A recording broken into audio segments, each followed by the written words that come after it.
yan. Mga idol, ito ang Antong Falls na nasa Sison, Pangasinan. Marami ang pumupunta dito lalo na kung summer. Mamaya ikukwento ko sa inyo ang lahat ng aking nalalaman. Paunang pakita lang ito. Mamaya malaman nyo kung paano kami nakarating dito at gaano kaganda ang Antong Falls.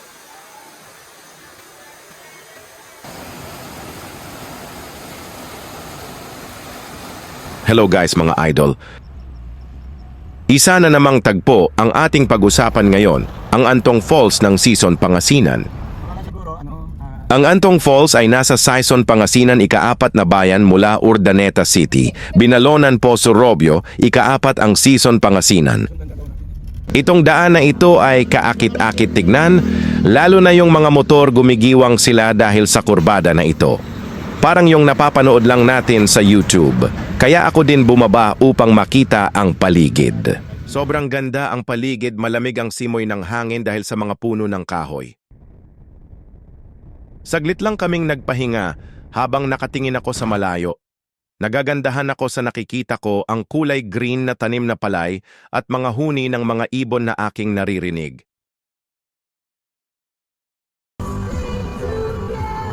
Pagkatapos ng maikling pahinga, tuloy na kami sa destinasyon namin, ang Antong Falls. Ang Antong Falls ay kilala sa kanyang angking kagandahan, ang mga pools na gawa sa natural na hinubog ng panahon. Mayroon din siyang kaakit-akit na malalaking stone formation na nakakabighani sa tanglay niyang ganda. Mga naglalakihan, mga punong kahoy na dito mo lang makikita. Maraming tagpo na iba-ibang waterfalls pa ang makikita mo kung makakapunta ka pa sa parteng itaas nito. Dito rin makikita ang sikat na gumagawa ng semento, ang Northern Luzon Corporation. Sabi nila dyan daw sa mga bundok na yan, kinukuha ang raw materials sa paggawa ng semento. Bago pa man makarating sa dulo nito, may pahiwatig sa bandang kaliwa na this way to Antong Falls.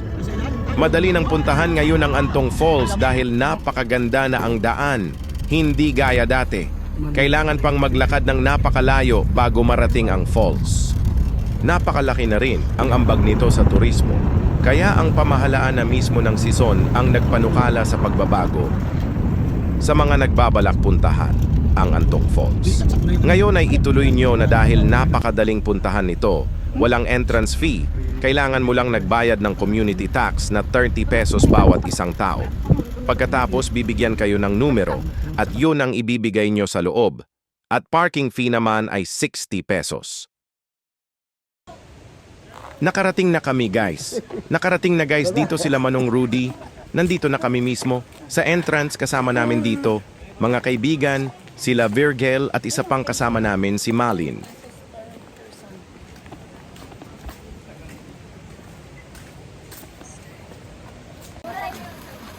Mula dito sa entrance, maririnig mo na ang ingay ng tubig. Sa simula, mahina pa, ngunit habang papalapit sa paglalakad, palakas ng palakas. Oh, maganda no?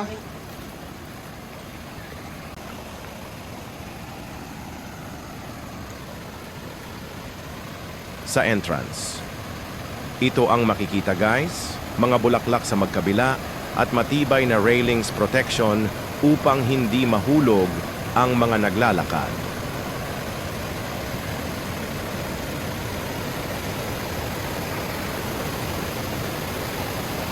Wow!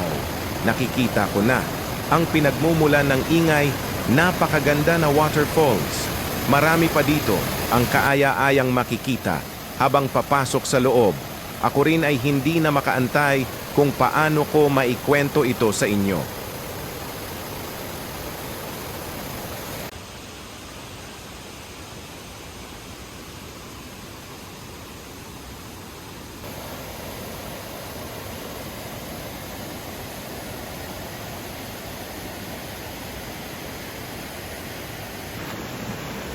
Kaunting ingat lang sa paglalakad, madulas minsan ang mga inaapakang bato.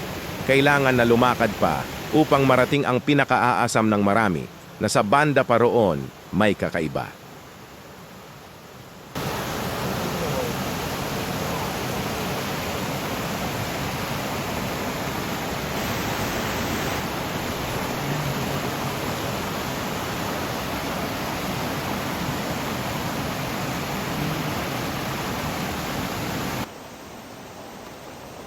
Alam nyo, may edad na rin si Kuya Rudy guys pero gusto pa rin niyang makarating ng gaya nito.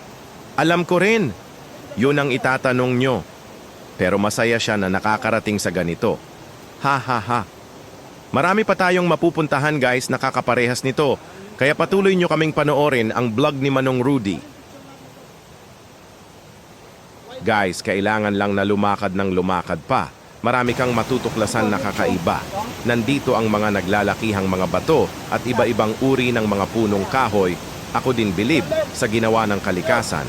Binibigyan niya ng anyo ang bawat bagay na maganda sa paningin. Tara guys, samahan niyo ako.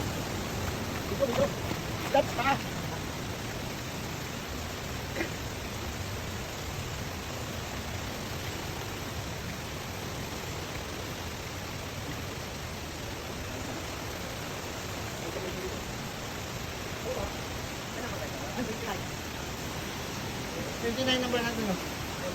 29 po. Narating na namin ang second level. Dito hahanapin ang numero na ibinigay sa una. Papirmahin ka sa logbook nila. Video mo yung log.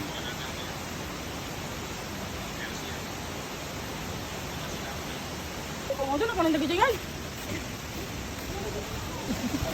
Iba ni.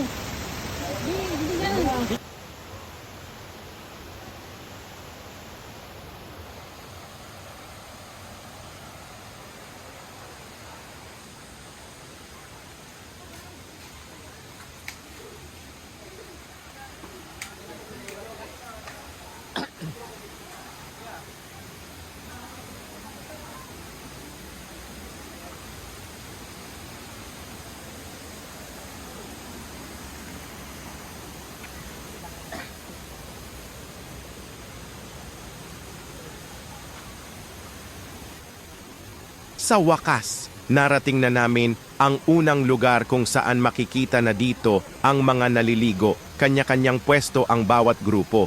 Maganda ang lugar para sa selfie, profile picture at maging mga pintor ay ginagawa nila dito ang kanilang mga obra.